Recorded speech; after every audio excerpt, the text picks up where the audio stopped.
falando um pouco de Nova Granada, antes de sair dela, você volta para dentro de Nova Granada e você revolucionou o futsal dentro de Nova Granada, certo? Você veio com uma ideia que eu participei, graças a Deus, eu fiz parte do seu grupo e eu vi que ali você levou o nome de Nova Granada para fora. Nova Granada era aquela cidade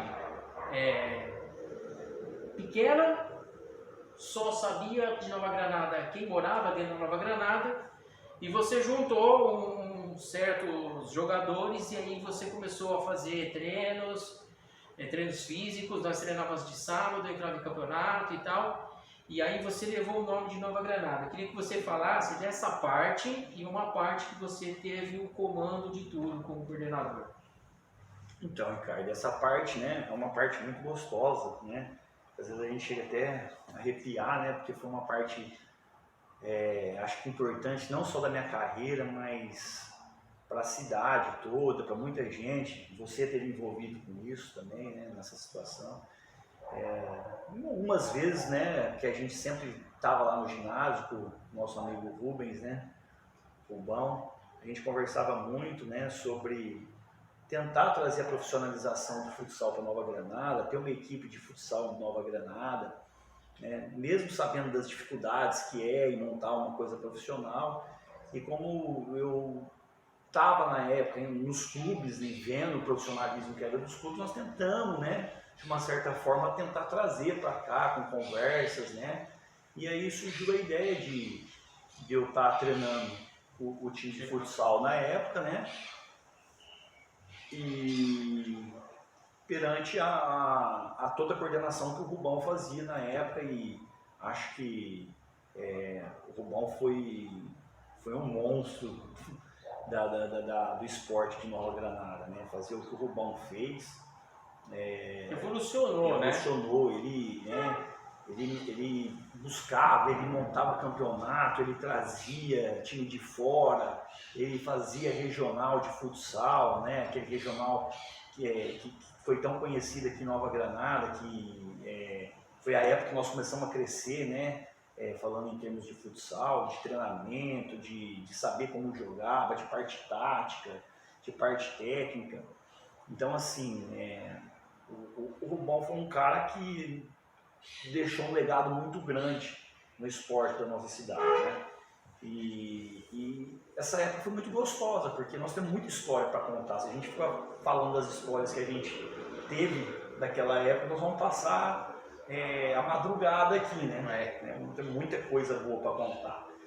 Mas foi uma época vitoriosa, a gente começou a ganhar vários torneios que a gente disputava, a gente começou a ser reconhecido pela região, né?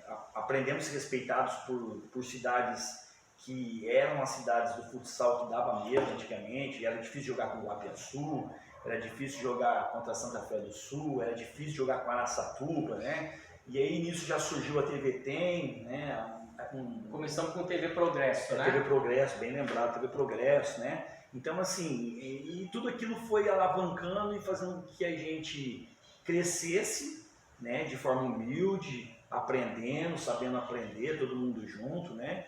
E montasse, eu acho que talvez uma das grandes equipes de futsal que Nova Granada teve, né? Que, desculpa se eu esquecer de alguém, mas que era você, o Márcio, o Baço, o Luciano, o Nenê, o Fábio Mala, né? O Edinaldo, o Clebinho no gol, junto com o Edinaldo, o Del jogava, o Jefferson, o Coelho, né? E aí a gente foi arrumando, né, esse time com o passar do tempo e trazendo outras peças, né, depois da montagem. Nós tínhamos uma montagem no início, no qual você falou, a gente treinava de sábado, a gente treinava no meio de semana, e depois a gente foi colocando outras pessoas que fortaleceu ainda mais a equipe, e a gente começou a dar trabalho para a cidade grande, né? Uma das situações mesmo foi aquele jogo lá em Araçatuba, né? Que a Araçatuba vinha de 3 campeonatos da TV Progresso, e no finalzinho a gente quase empata o jogo, tiraram uma bola em cima da linha lá, que até hoje eu não sei como que a bola entrou, né? e ganhamos o campeonato aqui em Granada, super difícil que o Rubão fez na época. Veio o Coque Rio Preto, né? Veio o Coque, tinha um pessoal que jogava tudo no Fronteira. Paulista, Fronteira, um timão Fronteira tinha, né? Issem tinha um timaço também. Então a nossa região era muito forte, né? Onda Verde, né? Que jogava mais campo, mas tinha 4 ou 5 jogadores que a gente até brincava, até hoje a gente lembra os 5 quem que o nome dos 5, né? Que a gente falava, ó, Onda Verde é esses 5 aqui, e eram os 5 que davam trabalho mesmo, né? Enfim, foi uma fase muito gostosa e como foi gostoso participar, e a nossa amizade, na maioria que eu tenho, que a maioria ainda reside aqui, né? Isso. Eu tenho a maioria, são todos meus amigos, colegas aí, que eu sempre vejo, passo, e de vez em quando dá aquela saudade, né? Daqueles treininhos, daquela época, né? Mas foi um tempo bom, acho que serviu para motivar o esporte em Nova Granada, chegamos depois aí para as regionais, né? E isso foi, você falou, foi abrindo um campo para as outras cidades enxergarem que Nova Granada também tem um esporte de qualidade dentro aqui, com vários atletas bons, até no fim depois, muitas cidades aqui que tinham condições vinham buscar jogadores nossos para poder jogar outros torneios para outras cidades, né? Eu também, depois de tudo que aconteceu, situações, eu acabei de entrar na Onda Verde, né? Nós chegamos numa final de sub-21, perdemos para Santa Fé do Sul, e depois eu cheguei nas quartas de final contra isso em uma TV Tem, já era TV Tem. Eu lembro. Isso, então a gente montou um bom time isso, e a gente chegou ao Mirassol nas oitavas, fomos para as quartas, quase chegamos na semifinal. Então assim, foi uma época que eu guardo muita saudade de todas aquelas situações, né? E foi onde começou a surgir a oportunidade de voltar para casa, né? Que aí, infelizmente, depois veio o acidente do Rubão, né? O falecimento dele, né? Que foi um dia muito triste para todos nós, e até hoje a gente sente a falta dele. Falar dele é difícil. É difícil, mas eu guardo as coisas boas dele, né? Eu guardo algumas histórias dele engraçadas, né? Porque eu fui jogador dele, fui atleta dele, jogava nas equipes que ele montava, eu estava junto com ele desde os Jofeng, quando eu era novinho, 6, 7 anos, 8 anos, eu jogava com ele, né? Ele me chamava, jogava futsal com ele.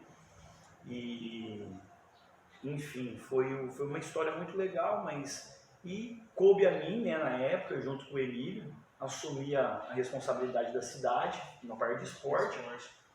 E aí, em 2 anos e meio, nós tentamos fazer algumas coisas que nós enxergávamos na época como uma parte moderna, né? A gente tentou dar continuidade naquilo que o Rubão já vinha fazendo. Continuar o que ele... Isso, não deixar morrer o que ele tinha feito, né? E tentar colocar mais modalidades dentro da cidade, né? E aí a gente conseguiu atrair o público do vôlei, né? Um pouquinho do basquete, foi muito pouco no tempo, mas tentamos atrair, direcionar o futebol feminino, tanto para o campo como para o futsal. O do futebol de campo feminino foi muito difícil na época, porque não tinha jogadora. Isso, tinha para salão, né? E você tinha que moldar um time para fazer campo. E aí a gente vai para os Jogos Regionais em Santa Fé do Sul, é medalha de bronze, e naquela época a Secretaria de Esporte do Estado de São Paulo queria criar um campeonato paulista, e as 3 melhores equipes ganhariam uma vaga de cada região, e aí a gente foi, né, contemplada. E aí a gente vai até Marília, faz uma campanha muito boa, fica entre as 2 classificadas e fica na primeira divisão do ano seguinte, né? E fomos jogar contra o Santos lá no Guarujá depois, e demos bastante trabalho, perdemos de 1-0, no entanto as equipes tinham perdido de 18, 20, porque o Santos tinha 3 americanas. Nós montamos um esquema de jogo bem fechadinho e conseguimos lá perdi de 1-0, num dia que quase tudo deu certo, né? Mas enfim. Só faltou o detalhe. Mas Como eu faz acho, parte, né? hoje a gente vê que na verdade acho que tudo deu certo, né? Porque era um time muito, muito caro, né? Tanto que depois o treinador do Santos, ele chegou a ser treinador da seleção brasileira feminina, né? Naquela época. E aí foi, né? Foi deslanchando conforme foi. Fizemos um campeonato, um torneiozinho aqui que eu lembro, depois no segundo ano. Já a presença de Palmeiras, Corinthians, Botafogo de Ribeirão, né? Mirassol, Rio Preto. Nossa, foi uma semana aqui que nós tivemos um campeonato, um torneio sub-15 muito, muito bom. Eu quero só pegar um detalhe que ele colocou a delegação do Corinthians na frente da minha casa. Isso aí é as loucuras de vez em quando das pessoas que amam o esporte, né? Eu lembro que começou com um projetinho simples, né? Mas porque eu já tinha enxergado esse projeto quando eu trabalhava em clube de futebol, né? E esses clubes de futebol conseguiam reunir torneio. E aí eu fui um amigo meu que tinha muito contato com essas equipes, né? E aí a gente entrou em contato, foi indo, e aí nós conseguimos, né? Trazer essas equipes para cá, né? E quem hoje, na atualidade, estava aqui participando? Então, quem que é o lateral? Esse aí eu lembro porque nós tivemos que, até na época a gente tinha comissão jogadora, né? E no jogo entre Corinthians e Botafogo deu um problema, né? E aí nós tivemos que eliminar ele e o jogador do Botafogo do campeonato, né? Que foi o Fagner, né? Então tem alunos nossos aí, né? De antigamente, que tem foto daqui do campo de Granada com o lateral direito do Corinthians, com o Fagner, né? E atraiu muita gente, né? Atraiu a população inteira, né?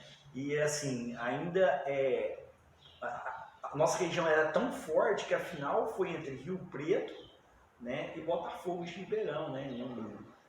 O Palmeiras não passou da primeira fase, ficou na primeira fase, levou um menino nosso, né, que na verdade ele era de Rio Preto, estava jogando com o Nova Granada, o alemão, e o Corinthians disputou um terceiro e quarto com o Mirassol. Foi um jogão. E a decisão foi para os pênaltis e o Rio Preto acabou saindo com o título aqui. Mas foi um campeonato legal. Depois nós tentamos retomar depois agora em 2013 e já não tinha mais a mesma força do que anteriormente, né? Mas épocas boas, Ricardo, épocas boas que ficaram guardadas, né? E acho que tudo foi muita experiência de vida nessas situações aí. Então o Marcel saiu, preparador físico, voltou para Granada, virou coordenador, levou o time de Nova Granada a ser reconhecido. E hoje, 2020, o que o Marcel faz em 2020? Então, aí em 2006, né, veio um estalo de querer continuar no futebol profissional, mas de uma outra forma, né? Querendo ser a autoridade máxima do espetáculo. Da melhor forma possível. E novamente, né, graças a Deus, acho que Deus é muito bom comigo, né? Eu tive minhas oportunidades, tenho até hoje, sou muito grato às pessoas que comandam a arbitragem paulista, né?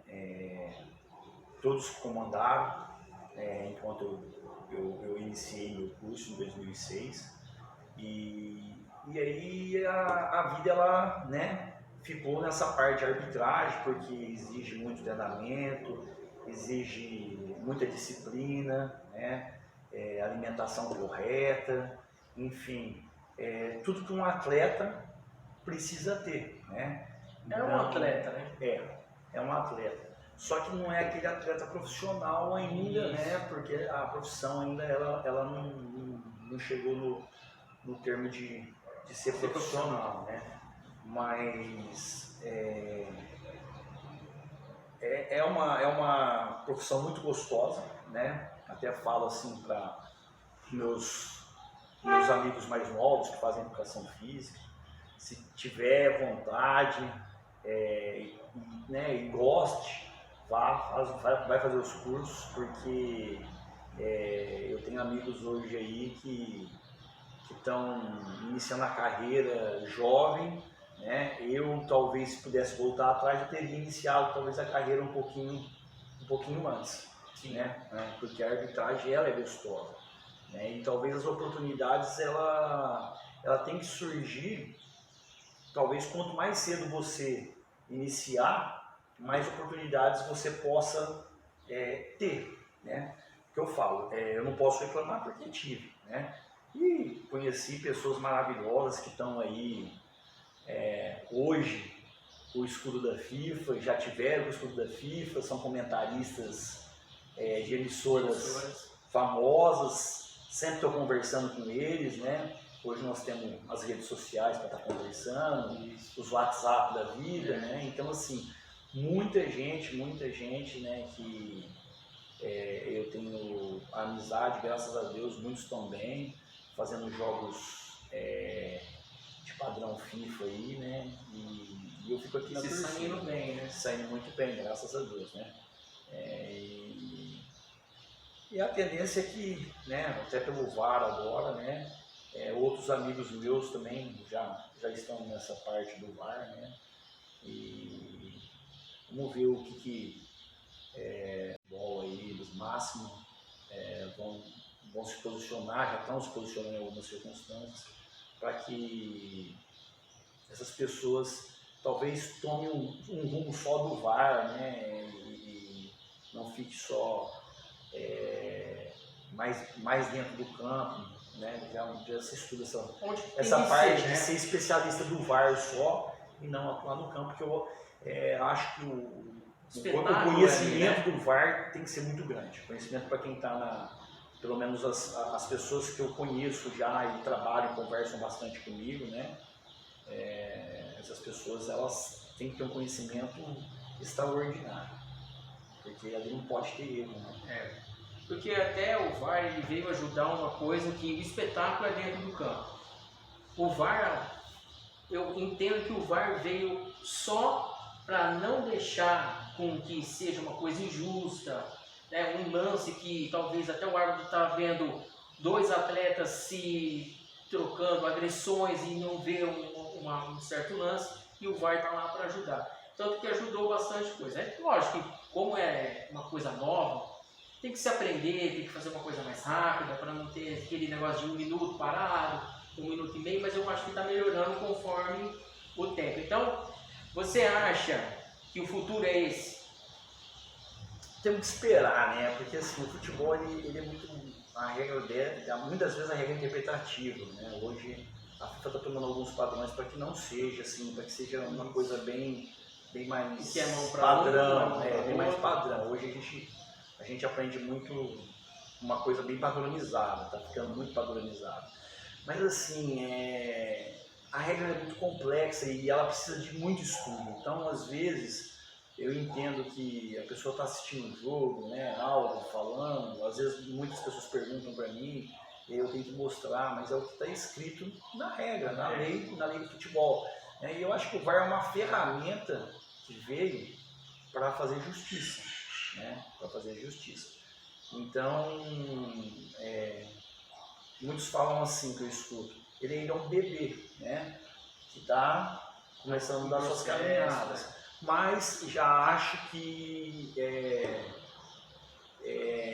pelos protocolos que estão sendo feitos, já começa a ter um nível bem elevado, avançado, de pessoas que estão lá dentro do VAR muito criteriosas, que estão estudando muito e que já estão começando a ficar próximo da excelência dessa ferramenta, né? Isso vai ajudar muito em termos do futebol, porque como professor de educação física eu falo agora, né? O vôlei tem as suas usou a tecnologia, o tênis usou tecnologia, o basquete usa tecnologia, principalmente nos jogos da NBA que a gente está vendo lá agora, a bolha, né?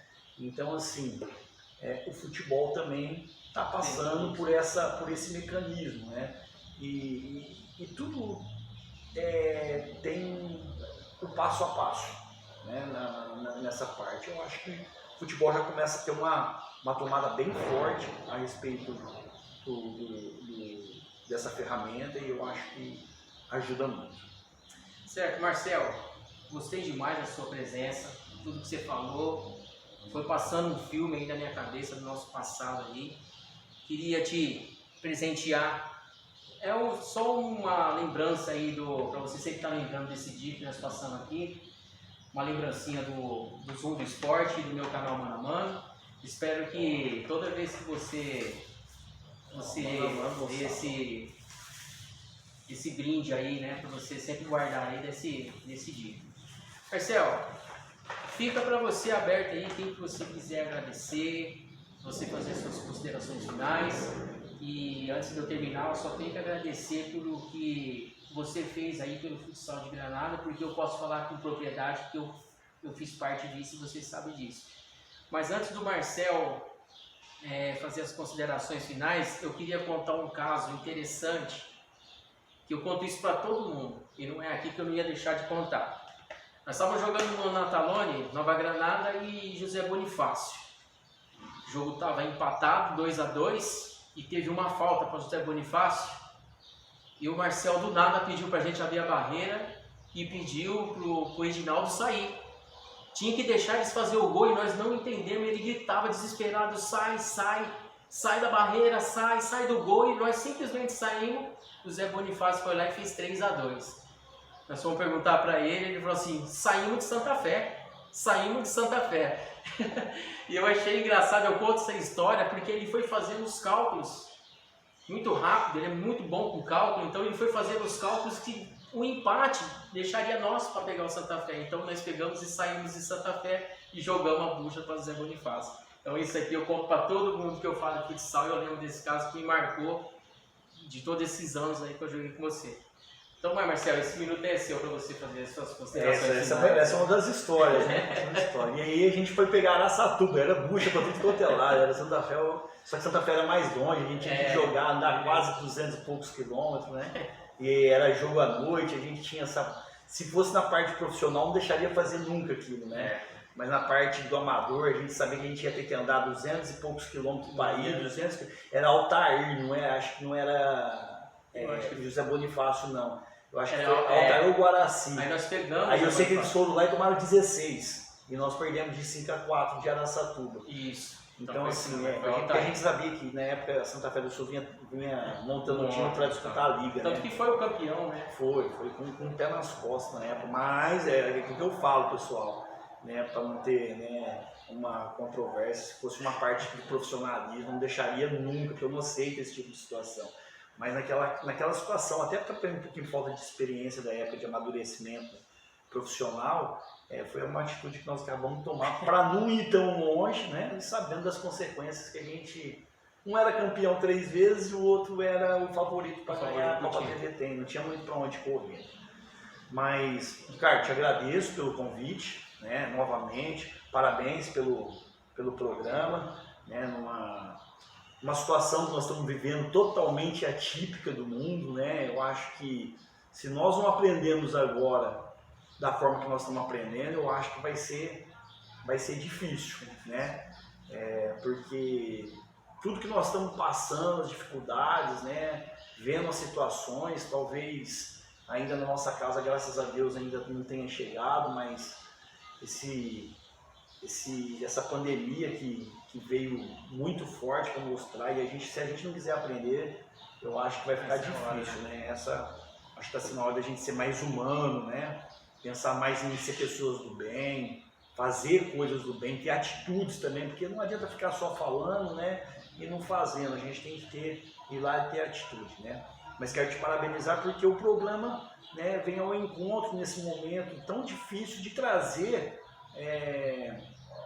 uma conversa, né, e para que as pessoas possam conhecer também, enxergar outras pessoas, outras profissões, outros trabalhos que as pessoas fazem, né, E hoje eu sou um defensor nato da arbitragem, né, brasileira, paulista principalmente, né? E então assim, porque eu vejo uma moeda totalmente diferente que eu não via antigamente, né? Parabéns pelo seu trabalho, parabéns porque eu sei que tem outras pessoas envolvidas nessa plataforma, eu já cheguei a assistir o programa de vocês, muito legal, parabéns pelas pessoas que trabalham dentro dela. E que bom estar aqui com você, podendo falar um pouquinho, né? E assim, a única coisa que eu, né, um recado que eu deixo, uma mensagem, eu sou professor de educação física, continuo atuando hoje dentro da escola, né? Tanto no Madalena de Almeida Cais aqui, como no Adalgisa, duas escolas no qual a gente também, eu tive a minha infância lá, meus estudos lá, né? E eu sou professor, fui aluno, hoje sou professor, tenho essa grata segunda passagem dentro de uma escola no qual eu aprendi muito, né? Agora eu ensino, né? Ensino, mas aprende muito também. Então assim, eu acho que esse momento é um momento de reflexão, né? É um momento de o ser humano querer ser melhor, pensar em querer ser melhor, refletir um pouco o que está fazendo na vida, saber perdoar, saber ter um coração do bem, né? Eu acho que a maioria das pessoas tem que ter o bem, o caráter, a honestidade, né? Mas eu acho que chegou uma hora do ser humano rever o que está acontecendo no mundo. O mundo está acontecendo muitas coisas que, no meu modo de ver, são inaceitáveis, e nós humanos somos responsáveis por esses atos que estão acontecendo.